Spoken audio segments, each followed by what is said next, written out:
तो भाई साहब, गूगल, अमेज़न और माइक्रोसॉफ्ट जैसी बड़ी-बड़ी टेक कंपनीज़ आखिर क्यों हो रहे हैं एआई यानी कि आर्टिफिशियल इंटेलिजेंस की रेस में शामिल? क्या हैं इन टेक कंपनीज़ की एआई स्ट्रैटेजीज़ जो कि दुनिया की बाकी इंडस्ट्रीज़ जैसे कि health care, tourism, social media, logistics जैसी और भी काफ़ी सारी इंडस्ट्रीज़ पर भी असर डाल रही है। आज हम यही डिस्कस करने वाले हैं, so stay tuned. Chat GPT की पॉपुलैरिटी को देखते हुए भले ही हमको आर्टिफिशियल इंटेलिजेंस शायद आज की मॉडर्न टेक्नोलॉजी लगती हो, लेकिन सच्चाई ये है कि इसकी शुरुआत काफ़ी पहले हो चुकी थी। जी हाँ, आर्टिफिशियल इंटेलिजेंस इस वर्ड को सबसे पहले किसी ने कॉइन किया था, तो उनका नाम है जॉन मैकेंथी, वो भी 1955 में। जॉन मैकार्थी जो कि एमआईटी में एक अमेरिकन कंप्यूटर साइंटिस्ट थे और जिन्हें फादर ऑफ एआई भी कहा जाता है। हालांकि इस फील्ड की नींव रखने में और भी काफ़ी सारे साइंटिस्ट शामिल हैं जिन्हें भी फादर ऑफ एआई कहा जाता है, जैसे Alan Turing, Marvin Minsky, Alan Newell वगैरह वगैरह। और ये सब हैं early pioneers of AI. Proud to say कि एक India born pioneer of AI भी हैं जिनका नाम है डॉक्टर राज रेड्डी, जिन्होंने इंडिया में एआई की नींव रखी थी और 1994 में उन्हें ट्यूरिंग अवार्ड से नवाजा भी गया था। और आज की ये एआई टेक्नोलॉजी इतनी बड़ी हो चुकी है कि 3 बड़े बड़े टेक जायंट्स माइक्रोसॉफ्ट, अमेज़न और गूगल भी इसमें शामिल हो चुके हैं, एआई रेस का हिस्सा बन चुके हैं। मगर क्यों? The reason is absolute business. AI जहां काफी सारे मैनुअल टास्क को ऑटोमेट करती है, वहीं ये काफी सारे प्रॉब्लम्स को सॉल्व भी करती है, फिर चाहे वो कस्टमर सपोर्ट की प्रॉब्लम हो या फिर डेटा एनालिसिस जैसे बड़े टास्क। और इन कंपनीज को आगे रहने के लिए इन सारी ऑटोमेशन टास्क में भी आगे रहना बहुत जरूरी है। तो आज इनके लिए ये एक बिजनेस बन चुका है और कोई भी tech company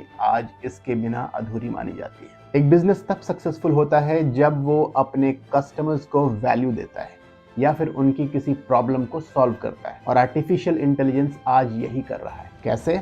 let's decode.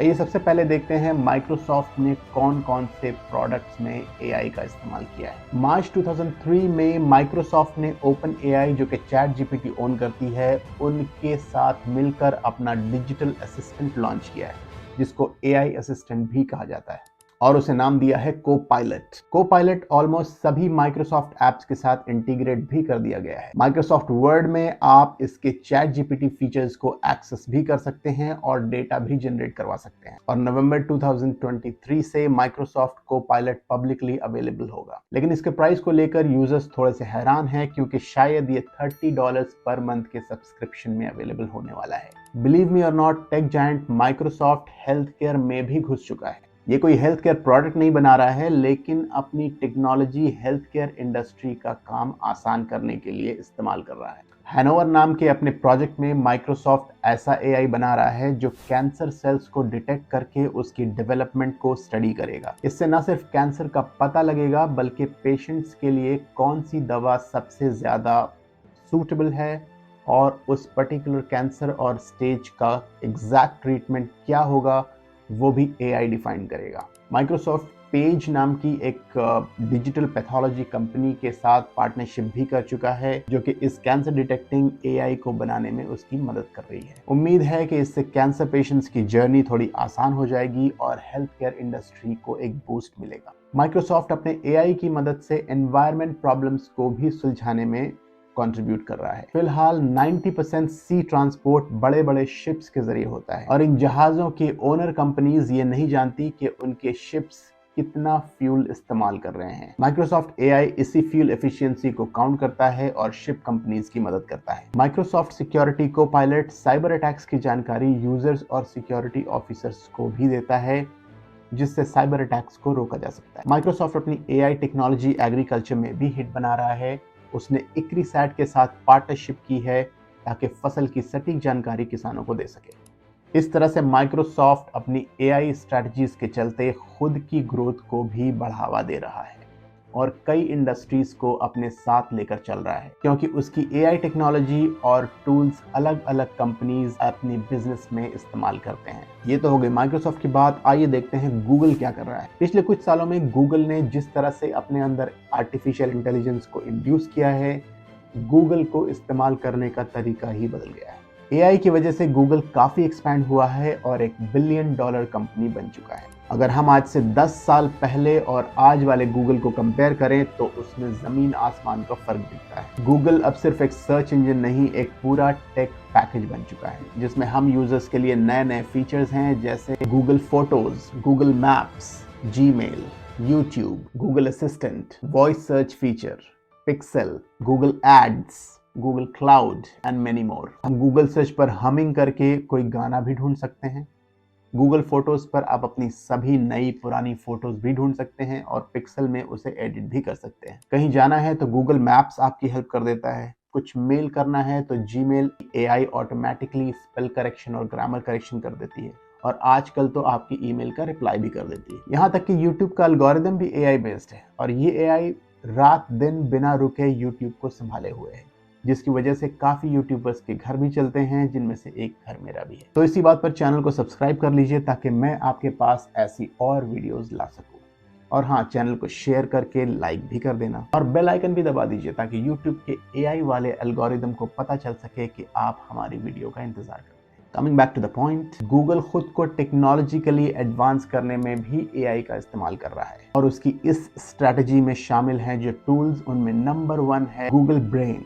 Google brain एक ऐसा एआई टूल है जो YouTube को बेहतर बनाने में गूगल की हेल्प कर रहा है। वैसे आपको बता दूं कि YouTube को गूगल ने 2006 में ही एक्वायर कर लिया था। गूगल ब्रेन की बनावट एक तरह की न्यूरल नेटवर्क है जो व्यूअर्स की व्यूइंग हैबिट्स, यानी कि ये पता लगाती है कि आप YouTube पर क्या देखते हैं और फिर उसी के हिसाब से हर व्यूअर को उसकी पसंद का कंटेंट रेकमेंड किया जाता है। इसी एआई की वजह से YouTube दुनिया का नंबर 1 वीडियो सर्च प्लेटफॉर्म बना हुआ है। नेक्स्ट आता है Google rank brain. Rank brain Google का वो एआई टूल है जो कंटेंट को रैंक भी करता है और कंटेंट के हिसाब से उस पर एड्स भी चलाता है ताकि हर व्यूअर्स को उसी के इंटरेस्ट का ऐड दिखे। लाइक अगर आप फाइनेंस का कंटेंट देखते हो तो आपको फाइनेंस से रिलेटेड ऐड दिखेगा और अगर आप हेल्थ कंटेंट देखते हो तो हेल्थ प्रोडक्ट्स के एड्स दिखेंगे। इसी रैंक ब्रेन की बदौलत गूगल अपना मैसिव 95% रेवेन्यू कमाता है, क्योंकि इसके लिए गूगल को बाकी ब्रांड्स और इंडस्ट्रीज पैसा देते हैं अपने एड्स और प्रोडक्ट से रेलेवेंट व्यूअर्स को दिखाने के लिए, और ये बहुत हेल्पफुल होता है उनके बिजनेस को ग्रो करने के लिए। अगला टूल जो गूगल इस्तेमाल करती है उसका नाम है जिगसॉ। गूगल की पेरेंट कंपनी अल्फाबेट जिगसॉ नाम के एआई का इस्तेमाल डिटॉक्सिफाई करने के लिए करती है। जिगसॉ हेट स्पीच और टॉक्सिक कमेंट्स को आइडेंटिफाई करता है और कंटेंट को टॉक्सिसिटी स्कोर देता है। इस वजह से काफ़ी पॉलिटिकल कैंपेन्स भी सक्सेसफुली प्रोटेक्ट होते हैं और काफ़ी वेबसाइट्स भी सेफ रहती हैं। बात जब टेक जायंट्स की हो तो Amazon का नाम आना लाजमी है। Amazon एआई का इस्तेमाल करके काफ़ी एडवांस हो चुका है। Amazon ने तो फिजिकल प्रोडक्ट्स में ही एआई को डाल दिया है, जैसे एलेक्सा ने आते ही मार्केट में धूम मचा दी थी और काफ़ी लोगों की फिजिकल और डिजिटल दोस्त भी बन गई थी। एक्टिवेट करते ही ये तुरंत सवालों का जवाब देती है, कहानियां सुनाती है और अपने लिए अलार्म भी सेट कर देती है। काफ़ी लोगों ने एलेक्सा को अपने होम ऑटोमेशन के लिए भी इस्तेमाल किया है। Amazon एआई टूल्स का सबसे ज्यादा इस्तेमाल खुद की डेवलपमेंट में कर रहा है, जैसे कि एंटिसिपेटरी शिपिंग। Amazon एआई का यूज करके कस्टमर्स की नियरेस्ट लोकेशन का पता लगा लेता है और ऑर्डर करते वक्त कस्टमर को उसकी नियरेस्ट डिलीवरी लोकेशन दिख जाती है। नेक्स्ट इज फ्लेक्स Amazon का एक ऐप है जो कैलकुलेट करता है कि उसके कितने ड्राइवर्स अभी फील्ड पर हैं, कितने डिलीवरीज अभी फील्ड पर हैं, उसके कितने पार्सल्स अभी फील्ड पर हैं। इस डेटा से काफ़ी कुछ पता चलता है और हर कस्टमर को टाइम पर उस चीज़ को डिलीवर किया जाता है। नेक्स्ट Amazon यूज़ करता है AI powered dynamic pricing algorithm. ये Amazon का सबसे तगड़ा एआई फीचर है जो सिर्फ उसके खुद के लिए है।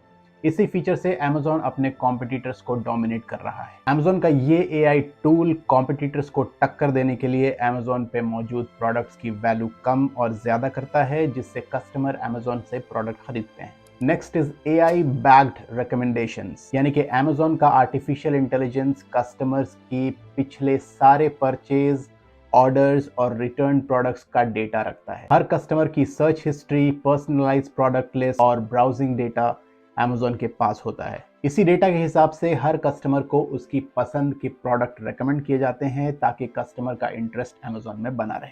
और Amazon अपना 35% रेवेन्यू इसी एआई टूल की हेल्प से जनरेट करता है और शायद इसीलिए Amazon एक $1 ट्रिलियन इंडस्ट्री बन चुका है। माइक्रोसॉफ्ट, Amazon और गूगल इन तीनों टेक जायंट्स ने बाकी सारी इंडस्ट्रीज पर असर डाला है, क्योंकि हर इंडस्ट्री में इनकी कनेक्शन है, चाहे डायरेक्टली चाहे इनडायरेक्टली। और एआई का इन टेक जायंट्स पर पड़ने वाला असर बाकी सारी इंडस्ट्रीज को भी इफेक्ट करेगा। अब ये इन टेक जायंट्स पर डिपेंड करता है कि वो आर्टिफिशियल इंटेलिजेंस को किस तरह से डेवलप और यूज करते हैं। तो आपको क्या लगता है, कौन सा टेक जायंट आने वाले टाइम में मारेगा बाजी? और क्या एआई इसी तरह से हमारा दोस्त बन के रहेगा या हमारी प्रॉब्लम को और बढ़ाने वाला है? कमेंट करके जरूर बताइएगा। और आपको एक आज का बोनस पॉइंट भी बता देता हूं कि हर साल अमेरिका और चाइना में एआई रेस नाम का एक इवेंट होता है। ये एक मिलिट्री एआई आर्म रेस होती है जिसमें 2 या उससे ज्यादा स्टेट्स हिस्सा लेते हैं। इसमें लॉज यानी कि लीथल ऑटोनोमस वेपन सिस्टम को टेस्ट किया जाता है। यानी एआई रेस सिर्फ इन टेक जायंट्स में नहीं बल्कि मिलिट्री में भी हो रही है। उम्मीद है ये वीडियो आपको पसंद आया होगा। मिलते हैं अगले वीडियो में, तब तक के लिए अपना ख्याल रखिए।